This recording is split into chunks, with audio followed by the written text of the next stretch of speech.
Chuck, I consider myself a pretty creative person. But when it comes to client, I guess, requests about thinking outside of the box, being as creative as you can in developing and designing curriculum for, say, a train the trainer type of an environment, because it's really where my expertise is starting to sort of narrow down that pathway.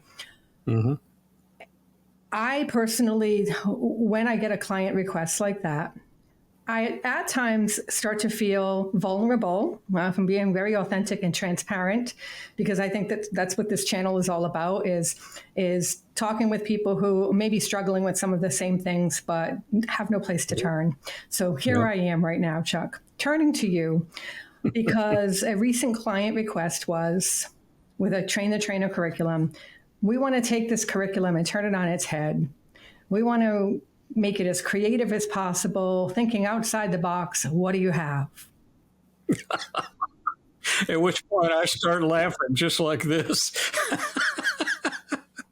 Deer in headlights is what I became. Thankfully, I was in a virtual call and they couldn't see my deer in headlights look.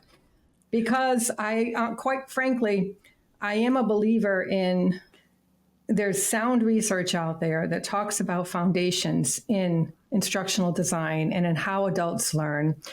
I am all for being creative, but not at the expense of foundation, because there are many people out there who of course they are my predecessors. They came well before me, and I'm just dipping my toe in this at this point, as far as I'm concerned, comparatively speaking, to all the experts out there.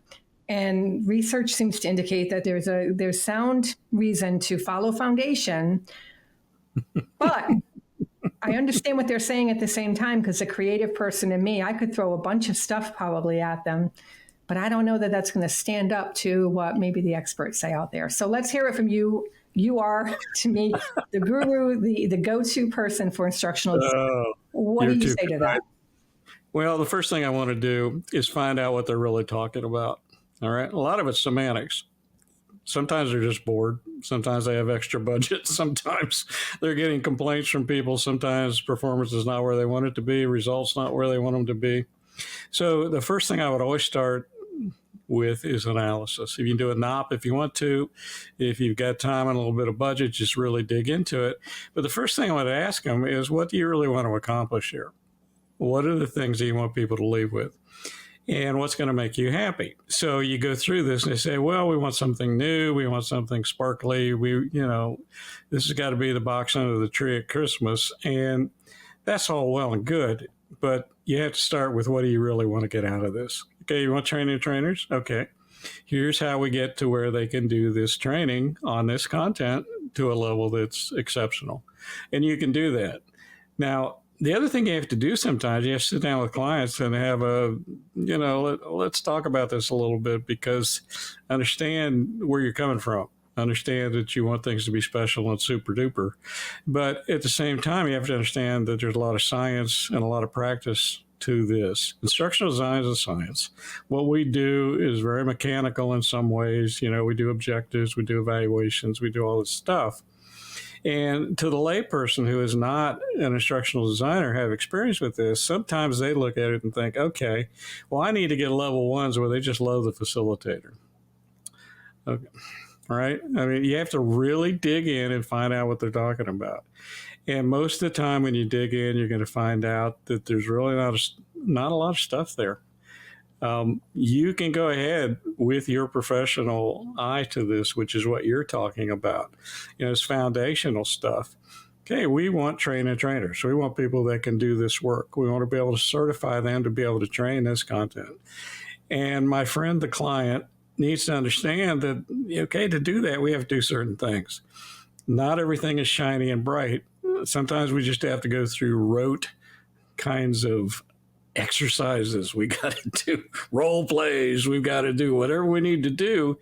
And to the outside person sitting in the back of the room, which is what they like to do a lot of the time, it's not that big a deal to them. They don't quite get the importance of all those things.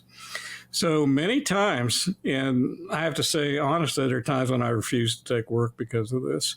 I'm not going to give you shiny and bright. I'm going to give you effective and efficient.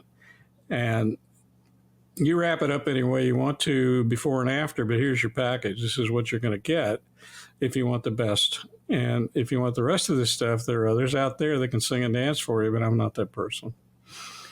Communication, it's so obvious.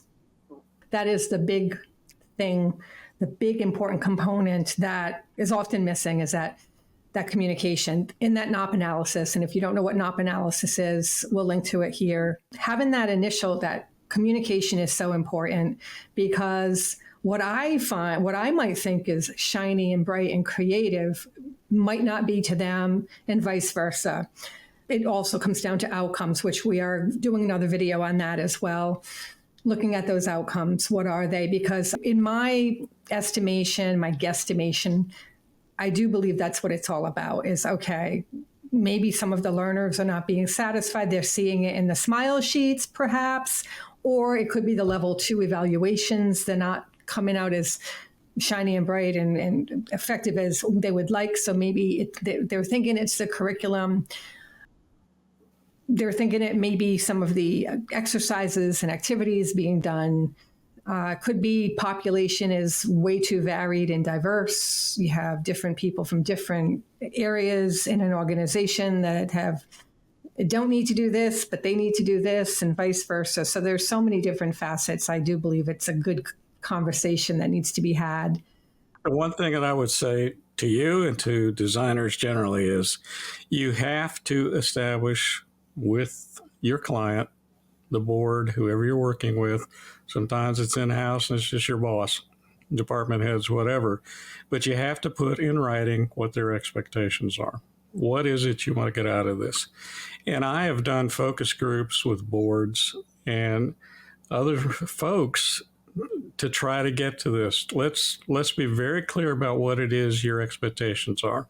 Let's make sure that I completely understand being my least favorite word in instructional design, but I'm using it here in the sense that I have to have some background about what the expectations are.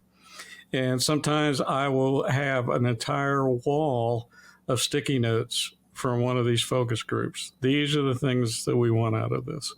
So if you have each person in this group say, give me the 3 top things that you want out of this training program.